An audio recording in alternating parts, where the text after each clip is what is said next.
Hello there. MakeThumbnails.com is a website that allows you to simply create preview images or thumbnails from big images on your hard drive. In the simplest way, all you have to do is drag and drop the images into the browser. So this here is a folder of images that I have on my hard drive that have large images in them. So if you see the size of them, they're quite huge. If I want to create smaller preview images of those, I would have to use Photoshop or some kind of software or just MakeThumbnails.com. All I have to do is highlight the images that I want to have, drag them into the browser, and the browser automatically downloads a thumbnails.zip file for me, which contains smaller versions of that image. So if I now double click that one, you will see that it created smaller images of the ones that I dragged into the browser earlier. So this is the simplest way of doing that, but out of the box this might not be the way you want these images to look like, or maybe they become too big in terms of file size.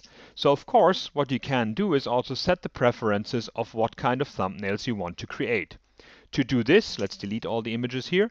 To do this, you press the Set Options button, and there you have a preview of what the thumbnails look like. So in this case, I have 250 by 250 pixels with a high quality and no background. If I turn this background thing on here, it centers the image on a background and makes it really 250 by 250 pixels. If I don't like that color, I can just click the color picker here and pick a different color, and it will get applied to it. If 19K, for example, is too big for my taste, I can just drag the slider here and make smaller images by actually losing a bit of the quality. This can go down to being completely impossible to see, but it's a matter of like finding the right look and feel that you want to have and the quality size of it. You can also change the size of it, so you can, for example, say 400 pixels by 400 pixels, or you can say 100 pixels by 100 pixels, and so on and so forth. Once you're happy with the settings, all you have to do is go back to Create Thumbnails, drag and drop your images in there, and new images will be created for you. If you now unpack those, you will see that the changes that we defined will be applied to them.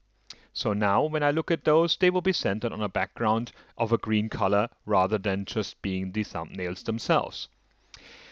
That's actually more or less all that is to MakeThumbnails.com. What you can do as well is, if you don't want to have a whole package of thumbs but just want to see them and turn them on, you can turn on the Hide View Thumbnails. Then you can see the last thumbnails that have been created. And if you drag new ones into it, you will actually see the previews.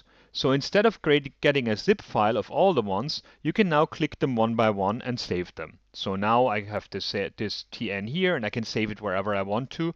Of course, by clicking this button here, you still have the option to download all of them as thumbnails. Once you're happy with the settings that you have, you can actually resize the image, resize the folder, the browser as well, to become a tool.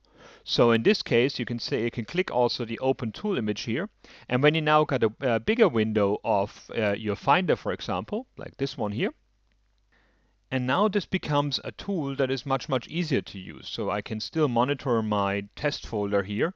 So now I can just drag them in there and drag others in there, and so on and so forth. It just becomes an add-on to my Finder instead of being an extra tool that you want to use and go to. All the settings that you have are being stored for you. So when I reload this page right now, and that will be the same on the internet, you can actually see that the options that we defined before with the 100 by 100 pixels and the background color has been retained for us.